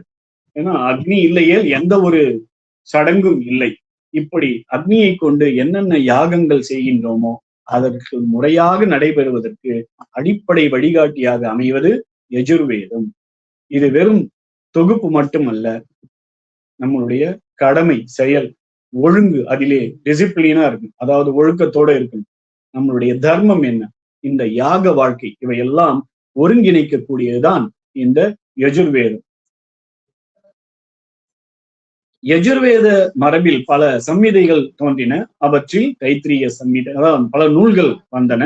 தைத்திரிய சம்மிதை, தைத்திரிய பிராமணம், தைத்திரிய ஆரண்யகம், தைத்திரிய உபனிஷத், ஈஷாவாசிய உபனிஷத், சதபத பிராமணம் ரொம்பவும் குறிப்பிடத்தக்கவை. அடுத்ததாக அதர்வண வேதம். அதர்வ வேதம், அதர்வண வேதம்னு சொல்கின்றோம், ஆனா அதர்வ வேதம் என்றுதான் பெயர் அதற்கு. அதர்வன் அப்படி அங்கீரஸ் என்ற மகர்ஷிகளுடன் தொடர்புடையதாக இருப்பதால் இதற்கு அதர்வாங்கிரஸ் என்று இன்னொரு பெயர். சொல்ல அதர்வன்றதுல ந துர்வு, அதர்வு அப்படி வந்தது. துர்வுனாக்கா மற்றவர்களை இன்சித்தல்,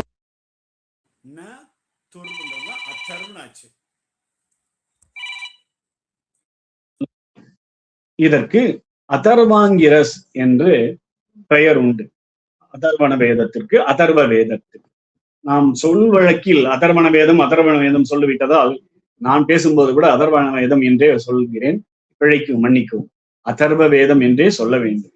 இதனுடைய முக்கிய அம்சங்களாக கருதப்படுவது என்ன என்றால், உடல் நலம் மற்றும் ஆரோக்கியம், நோய்களை நீக்கும் மந்திரங்கள், ஆயுள் வளர்ச்சி, குடும்ப நலம், அரசியல், அமைதி மற்றும் பாதுகாப்பு, செழிப்பு மற்றும் வளம், தீய சக்திகளிலிருந்து பாதுகாப்பு, ஆன்மீக வாழ்வு, இதனால் ஏற்படும் நன்மைகள், இதனால் ஏற்படும் தீமைகள், தீமைகளிலிருந்து நாம் நம்மை எப்படி காப்பாற்றிக் கொள்ள வேண்டும், நன்மைகளை நாம் எவ்வாறு ஏற்றுக்கொள்ள வேண்டும் என்கின்ற மனித வாழ்க்கையின் நடைமுறை சிக்கல்களுக்கு வழிகாட்டியாக இருப்பது அதர்வ வேதம் என்றால் அது மிகையாகாது. இப்பொழுது நடைமுறையில் உள்ளபடி 20 காண்டங்கள் இருக்கின்றது. 730 சூக்தங்கள் அதர்வ வேதத்தில் காணப்படுகிறது. சுமார் 6000 மந்திரங்கள் காணப்படுகின்றன. இதனுடைய பரம்பரை அதர்வ வேதத்தின் சாக்கைகள். இதற்கு சௌனக சாக்கை, பைப்பலாத சாக்கை என்கின்ற 2 சாக்கைகள் உள்ளது. இந்த பரம்பரை சொன்னேன் அல்லவா, இந்த அதர்வ வேதத்தை வியாச மகர்ஷி தன்னுடைய சிஷ்யர்கள் ஒருவரான சுமந்து என்பவருக்கு, அதாவது சுமந்து என்கின்ற ரிஷிக்கு அதர்வ வேதத்தை உபதேசம் செய்தார். நன்றாக ஞாபகம் வைத்துக் கொள்ள வேண்டும். பயிலாத மகர்ஷிக்கு ரிக்வேதம், ஜெய்மினி மகர்ஷிக்கு சாமவேதம், வைசம்பாயன மகர்ஷிக்கு யஜுர்வேதம், சுமந்து மகர்ஷிக்கு அதர்வ வேதத்தை வியாசர் அனுகிரகித்தார், உபதேசித்தருளினார். இப்படியாக 4 வேதங்கள் பகுக்கப்பட்டு 4 பரம்பரையாக உருவாக்கப்பட்டது வேதவியாசரால். அதனால்தான் வியாசர் என்பவர் வேதவியாசர் ஆனார். அவருடைய பெயர், இயற்பெயர் கிருஷ்ணத்வைபாயனர். வேதத்தை பிரித்ததால், பகுத்ததால் அவருக்கு வேதவியாசர் என்ற பெயரை நாம் சொல்ல கேட்டிருக்கின்றோம். இந்த அதர்வ வேதத்திலிருந்து நாம் தெரிந்து கொள்ள வேண்டிய விஷயம், நோய்களிலிருந்து விடுவதற்கான மந்திரங்கள், நீண்ட ஆயுளை பெறுவதற்கான பிரார்த்தனைகள், குடும்ப அமைதியை நிலைநாட்டும் மந்திரங்கள், அரசனின் வெற்றி மற்றும் நாட்டின் பாதுகாப்பிற்கான மந்திரங்கள், பகைவரை வெல்லும் வேண்டுதல்கள், உலக நலனுக்காக பிரார்த்தனைகள், ஆன்மீக முன்னேற்றத்திற்கான உபதேசங்கள், இவையெல்லாம் அதர்வ வேதத்தின் மூலமாக நாம் தெரிந்து கொள்ளலாம். மேலும் மருத்துவ அறிவு, மூலிகைகளின் பயன், மனித உடல் நலம், சமூக ஒற்றுமை, அரசியல் நெறிமுறைகள், இல்லற வாழ்க்கை, தத்துவ சிந்தனைகள் ஆகியவை இந்த அதர்வ வேதத்தில் ஒருங்கிணைந்து காணப்படுகின்றன. இந்த அதர்வ வேத வரவில் வந்த முக்கியமான நூல்கள் கோபத பிராமணம், முண்டக உபனிஷத், மாண்டூக்கிய உபனிஷத், பிரஷ்ன உபனிஷத். நிறைய நூல்கள் இருக்கின்றன. பிரதானமாக எல்லோராலும் ஏற்றுக்கொள்ளப்படுவதும் இப்பொழுதும் நடைமுறையில் சாத்தியமாக இருக்கக்கூடியது கோபத பிராமணம், முண்டக உபனிஷத், மாண்டூக்கிய உபனிஷத், பிரஷ்னோபனிஷத். இப்படியாக பல விதங்களால் அதர்வ வேதம் நமக்கு ஒரு முக்கியத்துவமாக அமைந்துள்ளது. இன்னும் வேதங்களை பற்றி நாம் நிறைய பார்க்க வேண்டும். அவற்றின்படி பார்த்தோமேயானால் வேத மகிமை எல்லோராலும் சொல்ல முடியாத ஒன்று, நம் சிந்தனைக்கும் சொல்லுக்கும் அப்பாற்பட்டது. இந்த வேதங்களை நாம் கற்று தீர வேண்டுமா என்றால் மனிதனுடைய தலையாய கடமை. அஷ்டவர்ஷம் பிராமணம் உபநயீதா என்று கர்ப்பாஷ்டமாகிய, அதாவது கருத்தரித்த முதல் இருந்து பிறந்ததிலிருந்து இன்று வரை 7 வயதோ அல்லது 8 வயதோ இருந்தால் 7வது பிராயத்தில் உபநயனத்தை பண்ண வேண்டும் என்று பெரியோர்கள் ஒரு நமக்கு வழிகாட்டி இருக்கிறார்கள். சமிதோ யஜதி வசந்தமே வர்த்தூனா. ஏன்னா இந்த காலத்திற்குள் அவனுக்கு இந்த அத்தியனம் செய்து வைக்க வேண்டும் என்கின்றது ஒரு மரபு. சில பேர் இந்த மந்திரங்களை உச்சரிக்கும் பொழுது தவறாக உச்சரிக்கிறார்கள். அது எப்படியெல்லாம் என்று நிறைய பேர் பாட கேட்டிருக்கிறோம். சமிதோ யஜதி வசந்தமே வர்த்தூனாம் அப்படின்னும் பொழுது வசந்தமே அப்படின்ற வசந்தம் ஏவ ரித்துனாம், அதாவது சமிதோ யஜந்தி வசந்தமே அப்படின்னு சொல்றார். ஆனா தவறு. வசந்தம் ஏவ ரித்துனாம். இதை பார்க்கும்போது சிலர் கேளிக்கை செய்வார்கள். சமிதோ யஜந்தி வசந்தமேவ அப்படின்றது பேர் வசந்தமே ரித்துனாம் அப்படின்னா வர்த்தூனாம்னாக்கா பதமோதாத பாவமே என்று சொல்வார்கள். இதெல்லாம் நாம் கேட்பதற்கு கேளிக்கையாக இருந்தாலும் இவர்கள் சொல்வதன் மூலம் நாம் தெரிந்து கொள்ள வேண்டியது என்னவென்றால் வேதத்தோடு விளையாடக்கூடாது. அந்த ஸ்வரத்தோடு நன்றாக தெரிந்து அறிந்து நாம் பாட வேண்டும். அப்படி நாம் வேதத்தை சரியாக சொல்லாவிட்டால் பாபமே நமக்கு சம்பவிக்கும். இப்படியாக நிறைய விஷயங்கள் இருக்கு. ஏற்கனவே அபௌருஷேயம் என்று பார்த்தோம். வேதம் யாராலும் இயற்றப்படாததால் அபௌருஷேயம் என்று பெயர் உண்டு. அன்னவான் அன்னாதோ பவதி என்கின்ற ஒரு மந்திரம் இருக்கின்றது. நம்முடைய வேதத்தில் சம்மிதையிலும் பிராமணத்திலும் அன்னவான் அன்னாதோ பவதி என்று ஒரு வாக்கியம். இது சேர்ந்தா போலவும் சிறிது பிரித்தா போலவும் அத்தியனம் செய்யப்பட்டு வருகிறது. தைத்திரிய சம்மிதையில் 2வது காண்டம் 2ஆம் பிரஷ்னத்தில் அக்னையே அன்னவதே புரோடாசம் அஷ்டாகபாலம் நிர்வபே என்று தொடங்கியுள்ள வாக்கியம் அன்னவானேவ பவதி என்று முடிவடைகிறது. உடனே அக்னையே அன்னாதாய புரோடாசம் அஷ்டாகபாலம் நிர்வபே என்று தொடங்கும் வாக்கியம் அன்னாத ஏவ பவதி என்று முடிவடைகிறது. 3வது காண்டம் 4வது பிரஷ்னத்தில் அக்னிஷோமியாம் அலபதே என்று தொடங்கும் வாக்கியம் அன்னவான் ஏவ அன்னாதோ பவதி என்று முடிவடைகிறது. தைத்திரியோபனிஷத்தில் அன்னவான் அன்னாதோ பவதி என்று ஓதப்படுகிறது, சுப்ரசித்தம். ஆக இந்த வாக்கியங்களில் அன்னவானாக கடவேன் என்று ஒரு பிரார்த்தனையும் அன்னாதனாகவா கடவேன் என்கின்ற ஒரு பிரார்த்தனையும் இருக்கிறது. என்ன அர்த்தம் என்றால் அன்னவான் என்றால் அன்னத்தை உடையவன், அதாவது சாப்பாட்டை உடையவன். சாப்பாடுன்றது என்ன சாப்பாடு? அது சாப்பாடுக்கு காரணமானது.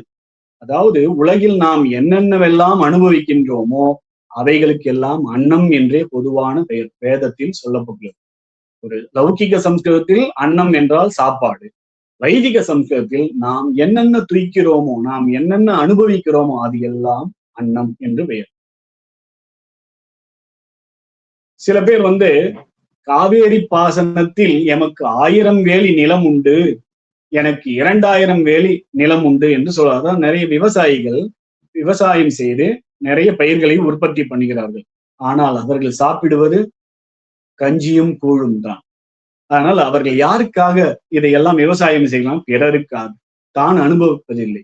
ஆனால் அன்னவான், தனக்கு அன்னம் இருக்கின்றது, ஆனா அன்னாதான் கிடையாது. ஏன்னா இவன் தானே சாப்பிடுவதில்லை, மற்றவர்களுக்கு கொடுக்கிறான். அன்னாதன் என்றால் அன்னத்தை சாப்பிடுபவன் என்று பெயர். ஆனால்தான் சைஷான்னதஸ்ய மீமாம்சா பவதி என்ற ஒரு சொற்றொடர் மூலம் நாம் ஒரு விஷயத்தை தெரிந்து கொள்ளும். ஆசிஷ்டோ திருடிஷ்டோ பலிஷ்டகா. ஆசிஷ்டகா என்றால் அசனசீலகா, சாப்பிடக்கூடியவன் என்று பொருள். இப்படியாக அன்னவான் அன்னாதோ பவதி என்கின்ற மந்திரம் மூலமாக நாம் தெரிந்து கொள்வது என்னவென்றால், நம் பெரியோர்கள் மற்றவர்களுக்காகவும் பொருளை தயார் செய்தார்கள், தானும் அதை சாப்பிட்டார்கள் என்று இதன் மூலம் தெரிகிறது. அடுத்தது பித்ரு தர்ப்பணத்தில் ஆசன மந்திரம் சொல்வோம். சகிருதா சின்னம் பர்ஹீரணா மிருதுஸ்யோனம் என்கின்ற ஒரு மந்திரம் வரும். இந்த பித்ரு தர்ப்பணம் செய்வர்களுக்கு எல்லாம் கண்கண், அதாவது மனப்பாடம் இது. இதன் பொருளாவது நாம் தெரிந்து கொண்டதே இல்லை. என்னவென்றால், கிள்ளி போடப்பட்ட தர்ப்பம் பிதர்களுக்காக அது பஞ்சு போல் மெல்லியதானது, சுககரமானது. இப்படிப்பட்ட தர்ப்பமே உன்னை பிதர்களுக்காக நான் பரப்புகிறேன். இங்கனம் பரப்பப்பட்ட தர்ப்பத்தில் தான் என்னுடைய பிதாமக பிரபிதாமகர்கள், அதாவது என்னுடைய இறந்த தந்தை, அவருக்கான அப்பா, அதாவது என்னுடைய இறந்த தந்தை, இறந்த பாட்டனார், அவருக்கு உண்டான முப்பாட்டனார், தாத்தா கொள்ளு தாத்தா என்று சொல்வார், இவர்களுக்கெல்லாம் அனுச்சரர்களோடு கூட வீற்றிருப்பீர்களாக என்று இதை நாம் வேத மந்திரத்தை அர்த்தத்தோடு சொல்ல வேண்டும். சோபன சோபமானஹா, நிறைய பேர் ஒரு வைதிக கர்மாவில் இருக்கும் பொழுது ஆசீர்வாதம் செய்வார். சோபன சோபமானஹா சஞ்ஞானம் விஞ்ஞானம் என்று ஒரு மந்திரம். அதுல இந்த சோபன சோபமானஹா என்று முடியும். இதுல ஒரு மர்மம் இருக்கிறது. என்னென்றால், இதுல கிருஷ்ணபக்ஷம் சம்பந்தமாகவும் சுக்லபக்ஷம் சம்பந்தமாகவும் 30 திதிகள், அதற்குண்டான மந்திரங்கள் இதில் சொல்கிறார்கள். அதன்படி கல்யாணஹா அப்படின்னால அமாவாசையின் பெயராக தேறுகின்றது. ஆனாலும் அர்த்தத்திலே திருஷ்டி இல்லாமல் சப்தம் நல்லதாக நாம் கேட்கிறோம் என்பதையே கொண்டு இந்த கல்யாண பஞ்சாதியாக வழங்கி வருகிறார்கள் என்று நாம் இதன் மூலம் தெரிந்து கொள்கிறோம். வேதங்கள் அனந்தம் என்று பார்த்தோம். தோழமையின் சிறப்பு, அதாவது சக்கியம், மைத்ரி, இது எப்படி இருக்கு அப்படின்னு வேதம் சொல்கிறது. தைத்திரி ஆரண்யகத்தில் முதல் பிரஷ்னம் 3ஆம் அணுவாகத்தில் யஸ்தித்யாஜ என்று தொடங்கி 4 வாக்கியங்களில் ஸ்நேகத்தின் சிறப்பு, அதாவது ஸ்நேக துரோகத்தின் இழிவு ரெண்டும் கூறப்படி எஸ் சகிவிதம் சகாயம் தித்யாஜ என்கிறது சாந்தஸ்வரூபம். தத்யாஜ என்றபடி ஒரு பரம சாத்விகன் ஒருவனை தனக்கு நல்ல நண்பனாக சொல்லிக் கொண்டிருக்கும் போது அவன் துர்புத்தியினால் இந்த நல்லவனை கைவிட்டு இவன் எனக்கு நண்பன் அல்ல என்று சொல்லிக் கொண்டு திரிவானேயானால் அவன் மித்ர துரோகியாக சொல்லப்படுகிறான். அந்த மித்ர துரோகிக்கு வேதாத்தியனத்தில், சாஸ்திரத்தினுடைய அத்தியனத்தில் அதிகாரம் கிடையாது. அவன் ஒருவேளை அத்தியனம் செய்தாலும் அது பாழ்தான் என்று வேதமே சொல்கின்றது. இப்படியாக நிறைய விஷயங்கள் சொல்கின்றது. விஷசூச்சிகா வியாதி பரிகாரம், இந்த பேண்டமிக் வந்தது அல்லவா, அந்த சமயத்தில் எல்லோரும் நாம் துன்புற்றோம். இந்த வேத மந்திரங்களை தெரிந்து நிறைய பெரியோர்கள் ஓதினதால் நாம் இப்பொழுது பிழைத்துக் கொண்டுள்ளோம். விஷசூச்சிகா வியாதி பரிகாரம் 2வது அணுவாகத்தில் யாவியாகிரம் விஷசூச்சிகா இத்தியாதியான இருக்கை விஷசூச்சிகா வியாதி படருங்காலத்தில் ஆவர்த்தி பண்ணினால் நலம் பெறுவார்கள். அதாவது இது பொருள் என்னன்னாக்கா, புலி, காட்டு நாய், சில பட்சிகள், கருடன், கழுகு போன்ற பறவைகளுக்கெல்லாம் வியாதியே வருவதில்லை.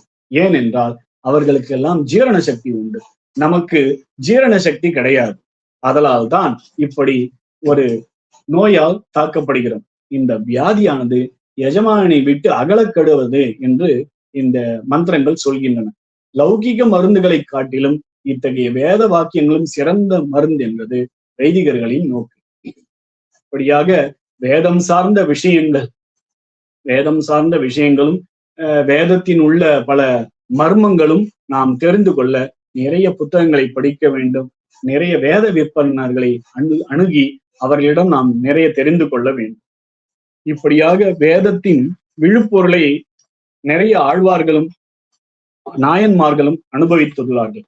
ஆழ்வார்கள் கண்ட வேதங்கள் என்று பார்த்தால் பெரிய ஆழ்வார் அழகாக சொல்கிறார், கண்ணா நான்முகனை படைத்தானே காரணா கரியா அடியேன்னா உண்ணானால் பசியாவதொன்றில்லை ஓவாதே நமோ நாராயணாவென்று என்னானாலும் இருக்கெசு சாம வேத நான்மலர் கொண்டு உணபாதம் நன்னானால் அவை தத்துரும் ஆகிலன் என்றவை எனக்கு பட்டினினாலே.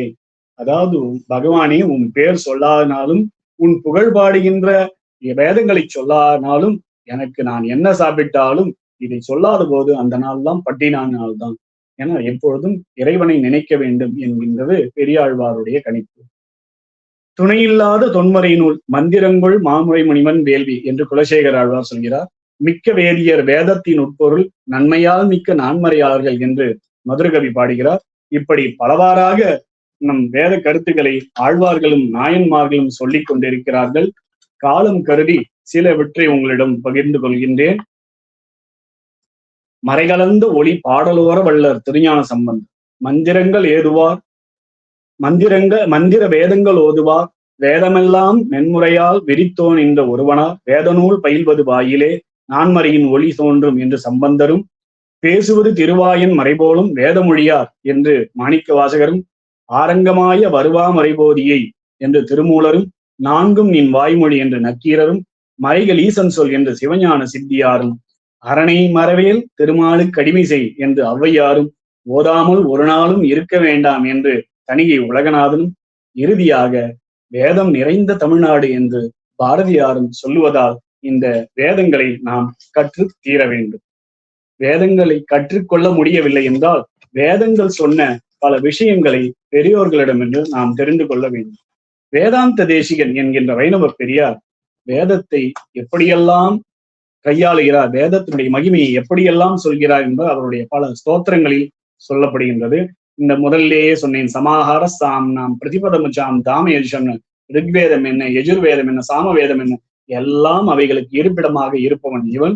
அந்த வேதத்தையே தன்னுடைய குதிரை முகமாக வழியால் ஹலஹல என்று சப்தம் செய்து வேதத்தை வெளியிடுகிறான். அப்படிப்பட்ட வேதத்தையும் வேதம் சார்ந்த சொரூபத்தையும் உடையவன் பகவான். அவனை நாம் நமஸ்கரிப்பதால் நம்மளுடைய அதாவது உள்ளரும் சுரக்கும், உள்ளிருள் போகும், நல்ல ஞானம் விளங்கும் என்கிற இந்த ஸ்லோகத்தில். அடுத்ததாக கருடனை பற்றி சொல்ல வேண்டும். ஏனால் கருடன் வேத ஸ்வரூபம் என்று சொல்கின்றான். காந்தஸ்தே புருஷோத்தமாக பணிபதிகி சையாசனம் வாகனம் வேதாத்மா, வேதத்துக்கே ஆத்மாவாக திகழ்பவன் கருடன் என்று ஆளவந்தார் பணிக்கிறார். வரதவல்லபா ஸ்தோத்திரம் என்கின்ற ஸ்தோத்திரத்தில் மகாலட்சுமிக்கு வாகனமாகவும் இருக்கு. மகாலட்சுமி என்றாலே விஷ்ணுவோடு சேர்ந்தவள். இரண்டு பேருக்குமே அந்த கருடன் வாகனமாக தேவையான என்பதை இந்த ஸ்லோகத்தில் சொல்கிறார். மேலும் வேதாந்த தேசிகர் கருட பஞ்சாசத் என்கின்ற ஸ்தோத்திரத்தின் மூலம் நேத்திரம் காயத்ரமூச்சே திரிபிருதிஷே நாமதேயம் யஜும்ஷி என்ற ஸ்லோகத்தின் மூலமாக வேதத்தின் ஒரு வடிவமாக திகழ்கிறான் கருடன் என்று சொல்கின்றார். ஆத்மா, கருடனுக்கு ஆத்மாவாக திகழ்வது ஸ்தோமம் என்கின்ற சாமம். அவனுடைய இரு கண்களாக தெரியக்கூடியது காயத்ரம் என்னும் மந்திரம். அவனுடைய சிரஸ் தலையாக விளங்குவது திரிவிருத் என்கின்ற மந்திரம். அவனுடைய பெயர்கள் கருடன், தாக்ஷியன், பக்ஷிராஜன், இப்படி எல்லாம் என்னென்ன சொல்கின்றோமோ, வைனதேயன், இது எல்லா பெயர்களும் யஜுர் மந்திரங்கள், யஜுர்வேதத்தை சேர்ந்த மந்திரங்களாகவும் இருக்கின்றன. அங்காணி, அவனுடைய அங்கங்கள், மற்ற கைகள், கால்கள், இவையெல்லாம் எப்படின்னா சந்தஸாக இருக்கின்றன. வேதி ஷபாகா, அவனுடைய குழம்பு, அதாவது அவனுடைய கால்கள் இருக்கின்றது இல்லையா, கால்களுடைய முற்பகுதி கணுக்கால கீழே இருக்கின்ற ஷபம், அது குழம்பு என்பது. இது எல்லாம் திஷ்ணியாதி, அதாவது வேதம் சார்ந்த என்னென்ன நடைமுறைகள் யாகங்களில் இருக்கணும் அதுல வேதிகை என்று சொல்வார்கள். வேதி என்றால் அந்த மேடைகள், அதை போல இருப்பதாம் கருடனுடைய கால்கள். அவனுடைய சரீரம் எப்படி இருக்குன்னா வாமதேவியம் என்கின்ற சாமமாக இருக்கிறது. கருடனுடைய ரெக்கைகள் எப்படி இருக்குதுன்னாக்கா பிருகத் சாம ரத்தந்தரம், பிருகத் சாமன் ஒண்ணு, ரத்தந்தரம் ஏற்கனவே சொன்னேன். சாம்னா பிருகத் சாம என்று பகவான் கீதையிலே சொல்கின்றார். பிருகத் சாம ததா சாம்னாம் என்கின்ற வாக்கியம். அடுத்தது அவனுடைய புச்சம் வாளாக இருப்பது யக்ஞா யக்ஞியம் என்கின்ற சாமம். இது இப்படியாக வேதம் எப்படி ஒருங்கே பிணைந்துள்ளது என்பதை வேதாந்த தேசிகன் அழகாக படம் பிடித்து காட்டுகிறார். ஆனால் தான் வேதாத்மா வேகேஸ்வரா வேத ஸ்வார்த்தாதிரூடகா அப்படின்றா இந்த காருத்மதி என்கின்ற பிரம்ம வித்யாவானது ஸ்வார்த்தாதிரூடகா எஸ்யாம் அப்படின்னாக்கா பகவானுக்கே அதீனமானது. அப்படிப்பட்ட கருடனில் அமையப்பட்டதுதான் இந்த பிரம்ம வித்யா. அப்படின்னா பிரம்ம வித்யானாலே என்ன? வேதம், வேதம் சார்ந்த அறிவு. இப்படியாக நாம் வேதத்தையும் வேதத்தின் பயனையும் நன்கு தெரிந்து வாழ்க்கையில் உய்வோமாக என்று கூறி இதுவரை என்னுடைய வார்த்தையை கேட்டமைக்கும் எனக்கு இப்படி ஒரு வாய்ப்பு தந்தமைக்கும் நன்றி பாராட்டி விடைபெற்றுக் கொள்கிறேன். சர்வே பவந்து சுகினः சர்வே சந்து நிராமயாः சர்வே பத்ராணி பஷ்யந்து மா கஷ்சித் துக்கபாக் பவேத். சாதரம் பிரணமாமி. தன்யவாதா.